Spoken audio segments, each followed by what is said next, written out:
In this video, we're talking about what I think is the best light on the market for hybrid photographer videographers, the Godox FV150.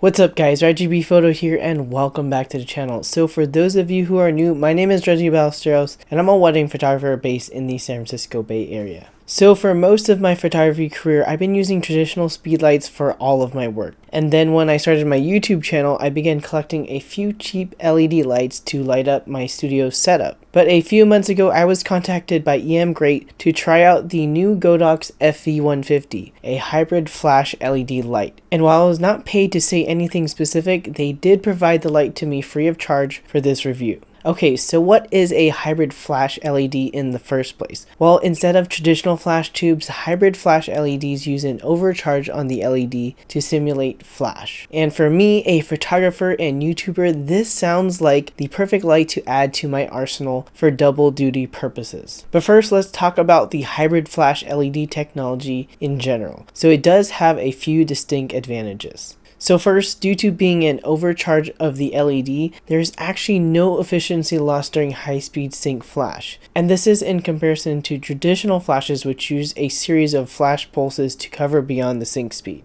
And the second advantage is that the hybrid flash LED has really short recycle times. And mainly this is because, again, it's overcharging the LED, and that means there isn't a capacitor that needs to be recharged after each flash like traditional flash tubes are. And then of course the last and most obvious reason is that the hybrid flash LED is a functional LED first, which basically means that you can use it for video, and on the still side you can actually preview the lighting in real time. And this is great for product shots or studio portrait lighting, basically nothing that really requires like super powerful lighting that's thrown far distances. So now onto the main disadvantages of this hybrid flash LED technology. It basically doesn't have the same output of a traditional flash tube. And second, it also doesn't have the quick flash duration of a traditional flash. So typically what we would use for freezing high-speed action with flash photography. Okay, so now that we got the general stuff out of the way, I did want to go over my favorite things about the Godox FV150 in particular. Specifically from my perspective, which is the perspective of a photographer and YouTube content creator. So the first thing is I love that the light is dimmable. On the LED function, it can be dimmed down all the way down to the 1% power. And that's crazy because you have a lot of flexibility to get shallow depth of field video. So prior to using the FV150 for my YouTube videos, I was using just a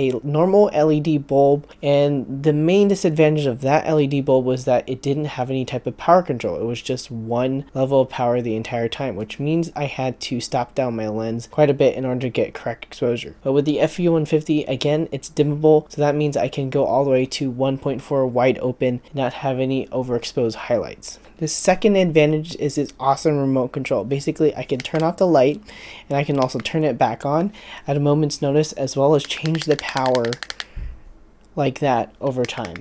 And this is really helpful for when you're trying to work through the exposure settings and also monitoring anything on the screen at the same time. So the third advantage is the FV150 has the traditional Bowens mount. And basically a lot of photography lighting modifiers have this popular mount, specifically, the 8400 or any of the larger Godox lights. So you can use any type of accessory that you have for those larger strobes on the FV150 itself as well. I'm personally using a Cheetah Sense quick soup bowl, which is basically a parabolic softbox on my FV150 right now to get this nice soft light. So the fourth advantage, which is really big for us hybrid photographer videographers, is that this FV150 can be triggered as a flash using the normal Godox triggers. So that means it will work with the standalone Godox triggers as well as also be triggered from master flashes such as the Godox V1. So I haven't quite got to use it yet on a professional shoot because of the COVID-19 pandemic, but I'm hoping to use it alongside with the 8200s to do some type of portraiture, as well as see if it can have its own on event photography. So the fifth advantage is that this has an awesome price because you're basically getting two lights for the price of one. So you're getting a full LED light for your YouTube content creation and videography, as well as a kind of moderate powered flash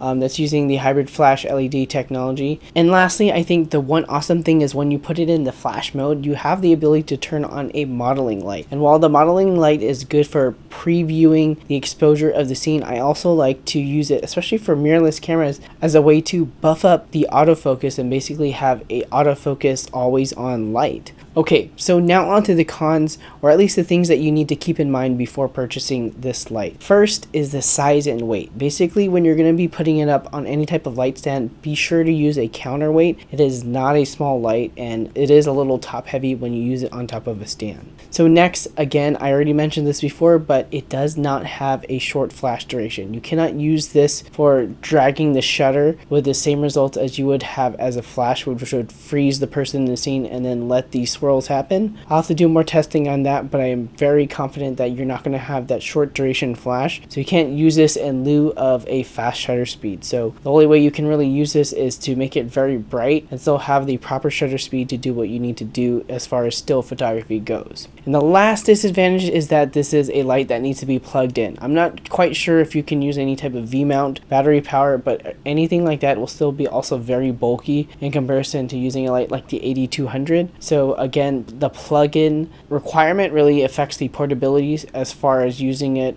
in the field or for event photography. Okay, so if you want to see more detailed power comparisons and also some color accuracy tests, I highly suggest you check out Robert Hall's video. He does a lot more thorough testing, especially in comparison to the 8200, and has a lot more data. But all in all, I think this is a great light because it's going to serve as a video light for your YouTube content creation, but also does double duty for those who want to do some studio portrait work or product shots, and then again, it also works on the B-roll side for video. If you're looking to do some type of event photography, you might be able to get away with this light for some more close-up stuff, but for weddings and things like that, you'd probably be better served with a light that has a Fresnel attachment so that you can have some type of flexibility, or your light is going to be placed and still have a long throw. For those types of situations, I still will definitely be using my 8200 as the main workhorse for event photography lighting. But now I'm curious, do you guys think you'll be adding a hybrid LED flash to your kit anytime soon? If so, what type of photo or video work do you mostly do? And if you're looking to try out the Godox FV150 for yourself and you want to support the channel, I've got affiliate links down in the description below to purchase this light at no additional cost to you guys. As always, let me know down in the comments if you have any questions, and please be sure to subscribe if you haven't already, as I make a new Fujifilm or photography video every week. And if that's too long for you, be sure to follow me on Instagram at @RegibPhoto, as I'm posting new tips, tricks, and tutorials throughout the week in the form of bite-sized Instagram tutorial posts. Alright, that's it for me. Remember to get out, go shoot, and I'll catch you guys in the next one.